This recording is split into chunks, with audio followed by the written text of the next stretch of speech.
What's up, people? We're back to talk more horror with more retrospective thoughts. And I know why you're laughing because I just flubbed the line. So, with all these retrospective thoughts, man, I talked about Scream, got through all five of those. And I was going to do Halloween, but I figured I'll wait till September, October, man, so I could build up to Halloween Ends. So, I figured I'd move on to my next favorite franchise, which would be Nightmare on Elm Street. So, and I got these two Utes with me to talk about the OG 1984 film. Now, this is a film that predates me and Tula, but Rupert, you were what, in your 20s in the 80s? So you saw this in theaters, right? Yeah, that's right. I was just out of high school, voting for the first time. No, Yeah, baby. This predates me too.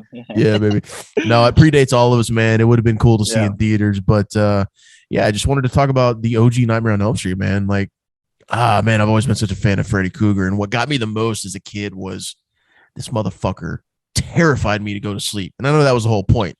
It's the whole point with everybody. You know, what a clever way to put fear into people, man. So well, for me, like I've said this many times, if I did a top 10 of most original movies, right? Like forget genre, forget whatever, like just most original concepts, I think Freddy Krueger is easily top 5. Yeah. I mean, from Nightmare on Elm Street. It's easy. Just the concept. It's easily top 5. Because nothing like that had ever been done before, had it? Oh, no. I don't think at the time. And at least not off the top of my head. Like I would have to like start like looking at film history and things like that, but not off the top of my head. And especially not in horror like that. No. Yeah. Well, I didn't really see this until probably, 9, 10, 11, 12. When did y'all first see this movie? Were y'all pretty young? I was still pretty young, but I want to say I saw which one's the one with the water bed? I think that's the kill through the water. I want to say that's 3. That's 3. It's one of the sequels. One first. I saw that one first, and then I went back and saw the whatever came before it.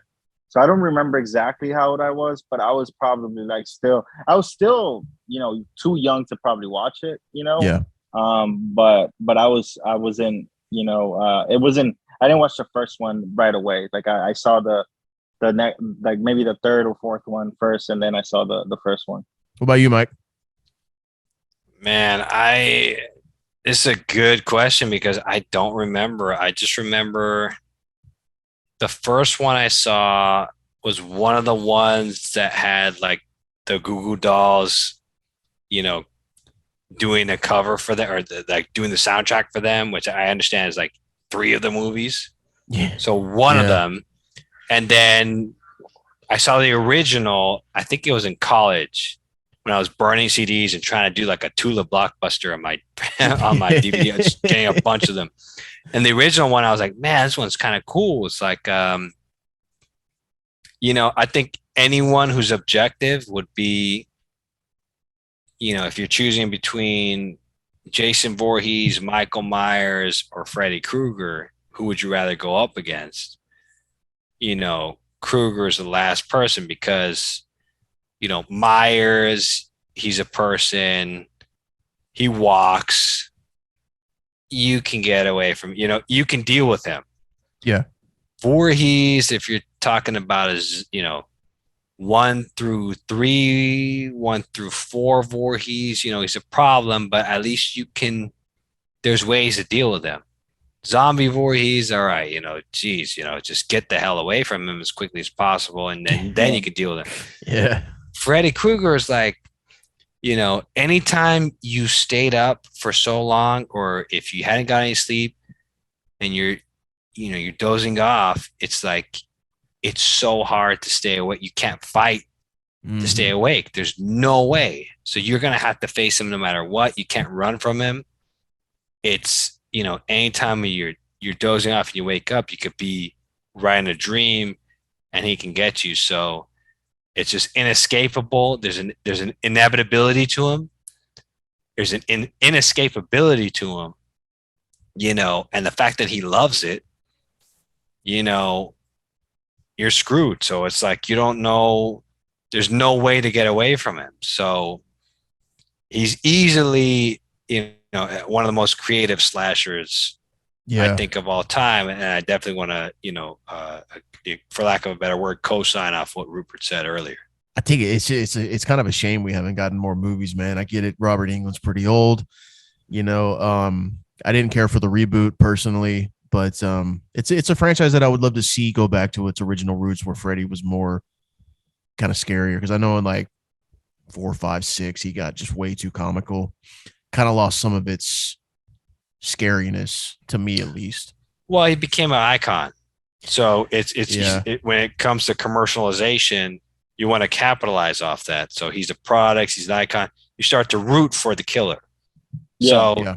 it turns on it to its head. So it's like it's a different thing. And one can say that laid the groundwork for the Child's Play to do the same thing, Yeah. because you start rooting for Chucky at Curse of Chucky, or whenever it turns comical too. So there's an audience for that. There's a place for that. And quite frankly, it's the way you evolve a franchise. And it's just a different way of watching a movie. You're not going to go into Friday, Nightmare on Elm Street 1 and 2 the same way, with the same mindset as you'd go into 5 and 6. It's a completely different thing. You're there to just chill, watch Freddy do his thing, versus Freddy be a scary, serious, guy in your nightmares killer from 1 through 3, more so 1 through 2, and then 3 he becomes like a little bit, Yeah. he's still scary, but he's on the apex of going back to And once we get to the welcome to primetime, bitch, and how's this for a wet dream, then it starts to get pretty cool. People like it. Great, and man. the kills are creative. I still remember the motorcycle kill was like, oh yeah, brutal. It's fucking awesome, dude. And you said that too, Rupert. The waterbed kill was always great. That's the one that stays with me the most. Is the waterbed kill. I remember first hearing about it with my dad. My dad told me about it. He was like, "Oh yeah," like he kind of like describes the kill, and then that still didn't prepare me for watching it. When I saw it, it was still a lot. It was just like, holy cow. But I that movie, in a lot of ways was ahead of its time. Like it was ahead of its time, and I think that's maybe the first time we're rooting for not rooting for the villain, but we have an insight to the POV of the villain, of the killer. Mm-hmm. Like I can't really think of another movie slasher before that where we really had a good idea of the killer's thoughts and what they were doing. Nightmare on Elm Street, I just think it's created because in a dream you can do anything can happen. Possibilities are endless. And how many times horror Inception. Yes, every time when you go to sleep, you wake up, blah blah blah, and then you go to sleep again for like 45 minutes to 2 hours, take a power nap. That's when you have your dream. Yep. And a lot of times, those dreams are crazy. So it's like, I think that's why Dreamcatchers or Dream Warriors is my favorite of the sequels. They all have something to offer. Yeah, they do. I like the going back to the original though. Like the kills are, man, the kills are really they stand out to me too, man. Of course, you got Tina's classic kill with getting slashed and thrown up in the ceiling, the bedroom, and then of course the good old Johnny Depp kill. But that's also a good point. Johnny Depp, that's our introduction to Johnny Depp is the original Friday the 13th. Nightmare on Elm Street. And then even dude in the prison cell, I can't remember his name, but that's crazy, man. Like he gets killed in his dream, but his whole fucking everyone thinks it was a suicide, or was it? Didn't he have a cellmate, or was he by himself? I can't remember. No, I think he was by himself. He hung himself. I think he had a roommate in the remake. The dude, that's what it was. He came out in Tough Turf, and he came out in another '80s movie that the skateboarding movie with Josh Brolin that I was telling you about.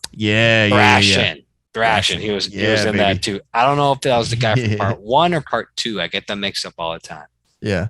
But no, the original didn't have too many kills, but all the kills were pretty cool. Except I love shout out to Heather Langenkamp too, by the way. I love Nancy. She's on my list of favorite final girls. Bottom 5, maybe. Yeah, what'd you say? Did you say bottom 5?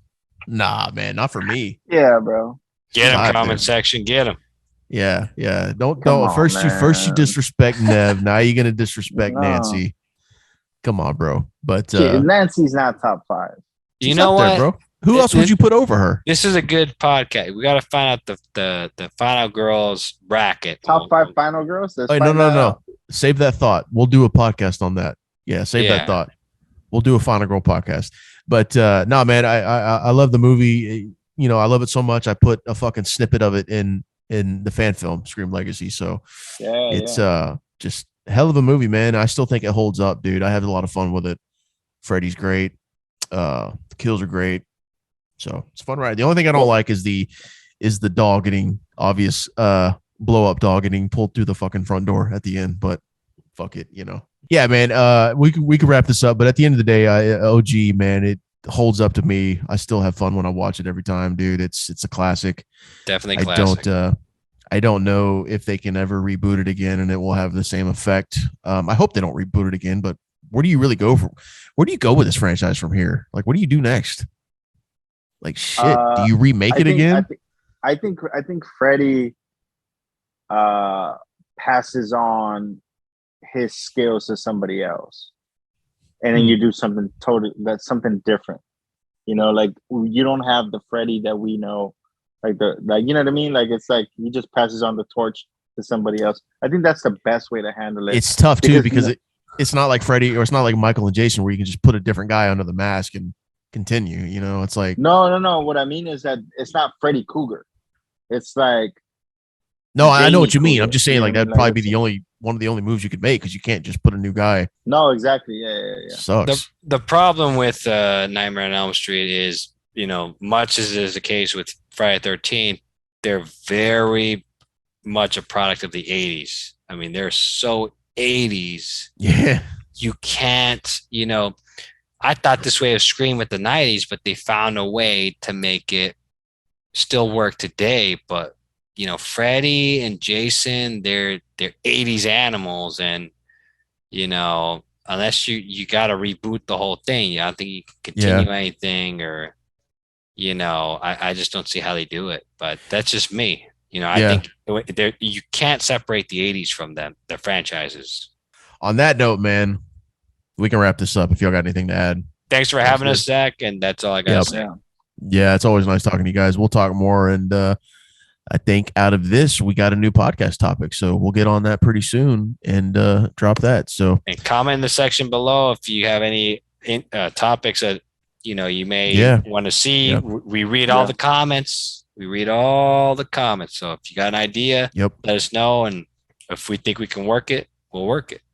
And you guys need to start stepping up your game, calling Tula out for his crazy opinions. There's nothing to call out. My opinions are sane. I'm the one. Again, I'm working PR for you guys. And again, not that many billable hours here for me again. So you guys did a good job. Yeah, I haven't really had any issues, man. So we'll have to think of some more. I haven't we'll built have to think Zach of some topics. Yeah. you got close with the whole Roman killers thing. So you know, it's opinion. That's opinion. That's true.